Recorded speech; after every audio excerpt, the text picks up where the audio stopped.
Good morning, good afternoon, or good evening, depending when you're watching this presentation. My name is Kaja Łuczyńska, and I'm a PhD candidate from Jagiellonian University in Krakow, Poland. And it is my pleasure to welcome you to my short speech on two periods in American cinema's history that are remarkably similar. Those two are the 1950s and early 2000s, very different times, but with a lot in common.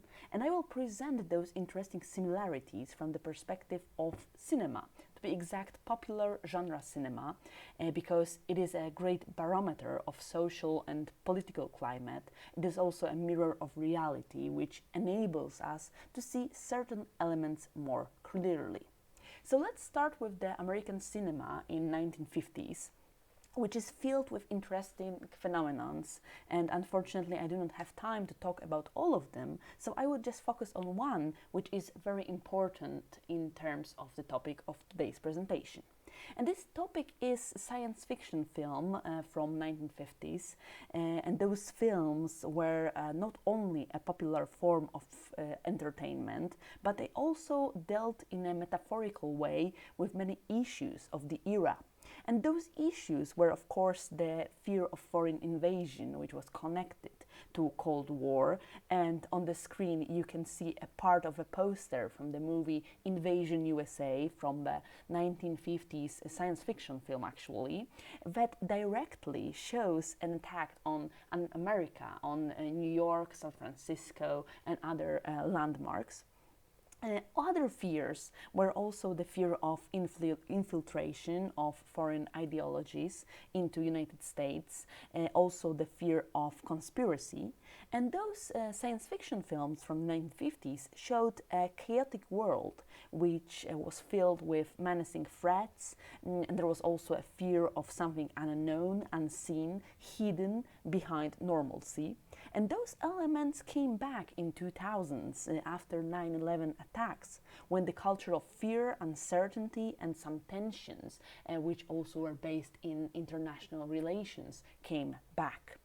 And interesting examples of the 1950s films, science fiction films, which were very closely linked to issue of political issues, the social climate of the era, was, for example, the Invasion of the Body Snatchers from the 1956, which was actually remade in 2007 as Invasion.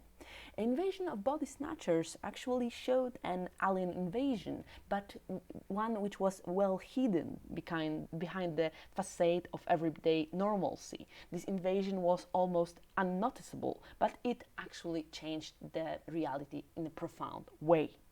So just a quick travel in time, I would like to move from 1950s to the early 2000s, which was a very complex times of cultural trauma and shock caused by September 11 terrorist attacks, which had various consequences which were visible almost in all areas of social and political life. I would not like to talk about all of them. I would just like to focus on the consequences for films, because filmmakers, like all the other Americans, were shocked by 9/11 and tried to improvise an appropriate response. At first, they focused on omitting potentially controversial images or references that could evoke recent trauma of 9/11. For example, you can see on the screen a poster made for Spider-Man, and if you look closely, you can see twin towers reflected in the main character's eyes. And this poster was seen as insensitive, as controversial, and actually it was cancelled, it was changed before the movie premiere. Also, some dates of premieres were changed, were usually moved forward, and this is the case of Collateral Damage, a film action movie with Arnold Schwarzenegger in the main role. The movie was a flop, and it did very poorly in box office because it was a kind of a terrorist-based entertainment that proved to be inadequate to those new post-9/11 times.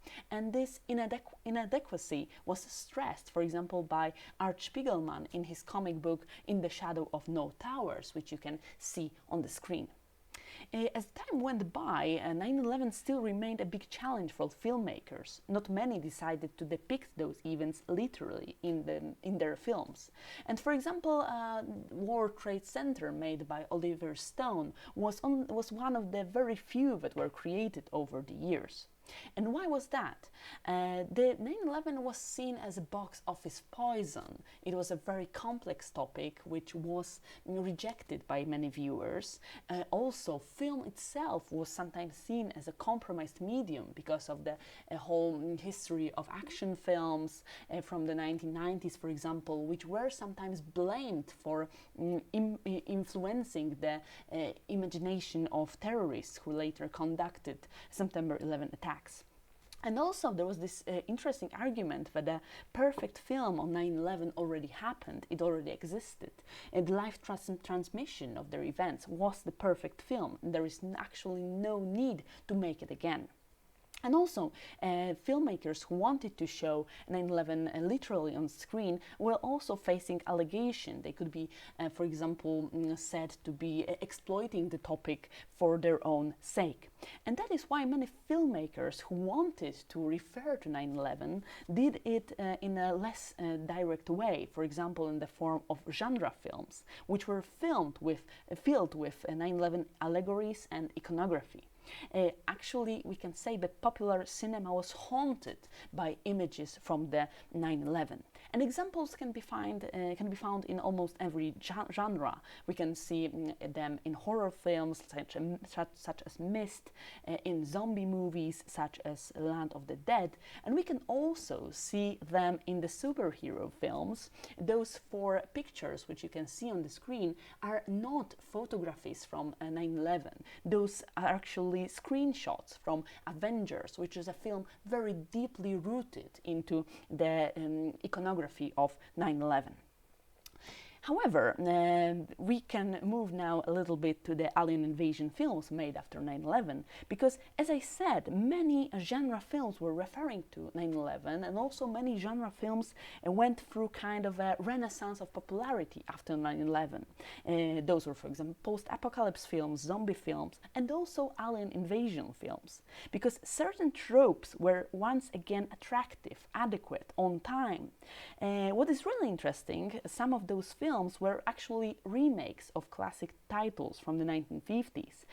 For example, The War of the Worlds, or The Day the Earth Stood Still, which you can see on the screen, and also Invasion. Those were the films which were direct remakes of the Cold War 1950s hits. Some films seemed original, like Cloverfield, which is very interesting and important film, but it wasn't actually that original. Those films, like Cloverfield, drew abundantly from classic titles from those Cold War era, such as, for example, War of the Worlds from the 1950s. And if I'm already talking about War of the Worlds, it was also remade. A previous version was made in 1953, new was made in 2005 by Steven Spielberg. And it's a very interesting film because from one side it is filled with 9/11 iconography, with certain scenes that evoke images from September 11 attacks. And also this is a movie very deeply rooted in this trope of, for example, sleepers, which was very popular during the Cold War era. You can actually see on the poster this tagline, "They are already here." This movie actually showed that the Earth was already attacked. They're already here. We actually have been already infiltrated.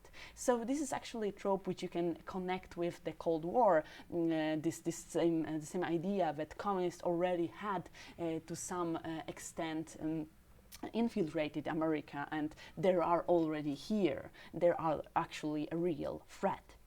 And what is really interesting is that Cold War and 9/11 era, post 9/11 era, faced similar fears. People were afraid of a surprise attack that would happen anywhere, anytime. And once again, the enemy was extremely foreign, or it was created to be one, because this enemy was seen as a culturally, ideologically different. This enemy was basically an alien, and it was very constantly dehumanized, which I will talk about this process a little bit later.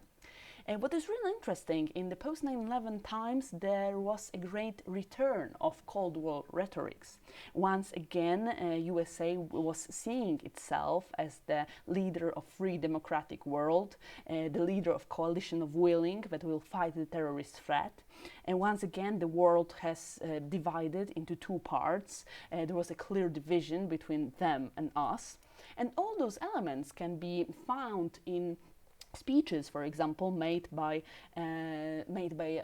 George W. Bush after 9/11. There is this famous speech from 2001, very soon after the attacks, in which George Bush says, either you are with us or you are with the terrorists. He actually makes a very clear division between those two sides of the conflict. And also there is the speech, State of the Union Address from 2002, in which Bush says things like an axis of evil, which is also a very strong statement. So it is interesting because terrorists basically filled in the gap that was left after the communists. Through the times of Cold War, it was the communist who was a typical bad guy, a typical antagonist, for example, who main hero was fighting with in the movies. Now it was the terrorist. And it is actually this whole process of comparing terrorists to aliens and this constant dehumanization of the enemy is actually a part of a quite universal strategy that was called political demonology by Michael Rogin. It is actually a very universal political tradition which can be described as a creation of monsters, as a continuing feature of American politics by the inflation, stigmatization and dehumanization of political foes. And this political demonology can be found in legal acts, speeches, and also in cultures. It comes down to binary divisions, to creating the fear of widespread conspiracy and the presence of some unhuman evil that is represented by very concrete parts of the world. It was present both during the Cold War era, but also in the 9/11 times. And about this dehumanization, there was actually a very specific term after 9/11 used, and it was the term alien terrorists, which was used also in the official speeches. For example, in the speech made by Attorney General John Ashcroft in 2001, this term was used 23 times. And of course, it was impossible to use this term not knowing how it can be understood by the general audience, because when we hear a word alien, we actually always recall those hundreds of movies, television programs, comics, novels and radio broadcasts. So it is also a very interesting way how the political rhetorics was indirectly, but was actually connected with this whole cultural texts area, and how it was in a constant dialogue between those two areas. So, because the time is running out, I would like to move to the conclusion.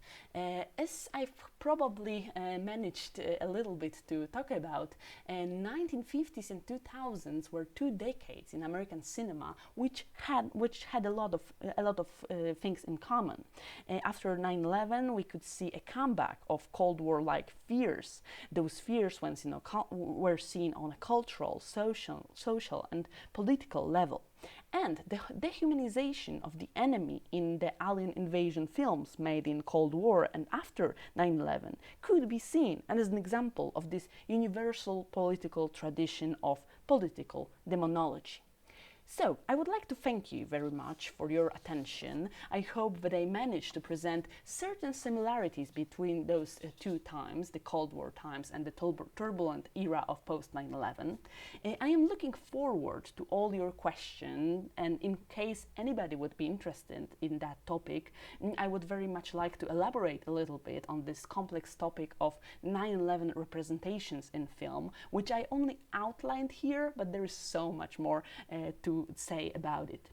So I hope to hear you all soon during Q&A session, and there is also the list of my sources, my bibliography and filmography, so all the things, all the films I've mentioned. Thank you once again, and I hope to hear you soon.